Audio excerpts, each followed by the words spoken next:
বীরভূমের শান্তিনিকেতন থানার প্রান্তিক এলাকায় এক তৃণমূল নেতার হোটেল সংলগ্ন স্থান থেকে বোমা উদ্ধারের ঘটনাকে ঘিরে রাজনৈতিক চাপানোতর শুরু হয়েছে। ঘটনার পরিপ্রেক্ষিতে জেলা তৃণমূলের সাধারণ সম্পাদক সুকান্ত হাজরা বলেন, বোমাগুলি হোটেলের ভেতরে নয়, প্রাচীরের ধারে একটি আম গাছের নিচে রাখা ছিল। তার দাবি এটি সম্পূর্ণভাবে বিরোধীদের চক্রান্ত।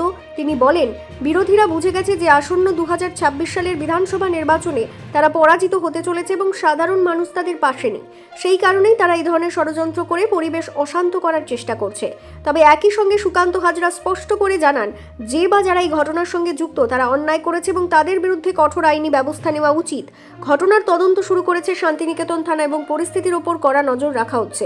প্রথম কথা যে আপনাদের কাছে ইনফরমেশন ভুলটা কারণ হচ্ছে, আমি যতদূর জানি বা সাক্ষাৎ আমরা ওখানকার সাধারণ মানুষ থেকে যে খবর নিয়েছি, যে বাউন্ডাল যে পাঁচিরের গায়ে আম গাছের কাছে ছিল। আমার মনে হচ্ছে বিরোধী পক্ষদের চক্রান্ত। যেহেতু বিরোধী পক্ষ মানুষের সঙ্গে নাই, জনগণের সঙ্গে নাই, মানুষ তার উত্তর 26-এ দেবে বলে তারা ভয় পেয়েছে। এবারে মিথ্যার আশ্রয় নিয়ে বিরোধী পক্ষ জেতার চেষ্টা করছে। মানুষ তার যোগ্য জবাব দেবে। দেখুন, একটা বাউন্ডালের মধ্যে কে কোথায় রেখে দিয়ে যাবে সেই দায়িত্ব তো আমাদের দল নেবে না। এবং যেই করুক, এটা অন্যায়, বিরোধী পক্ষ হোক বা যেই হোক, একে কোনোভাবে ক্ষমাযোগ্য নয়।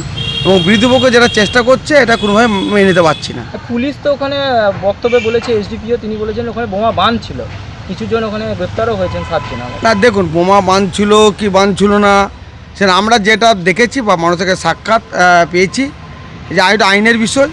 কিন্তু যেটা দেখতে পেয়েছি যে পাঁচিরের আম গাছের মধ্যে বস্তা মানে আমাদের ছিল বোমা মানে ব্যাগে।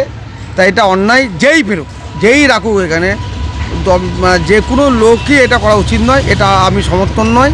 এটার সঠিক তদন্ত দরকার এবং আইনি জায়গায় থাক। বীরভূমের শান্তিনিকেতন থেকে অনির্বাণ পাজার রিপোর্ট, বিগ নিউজ বাংলা।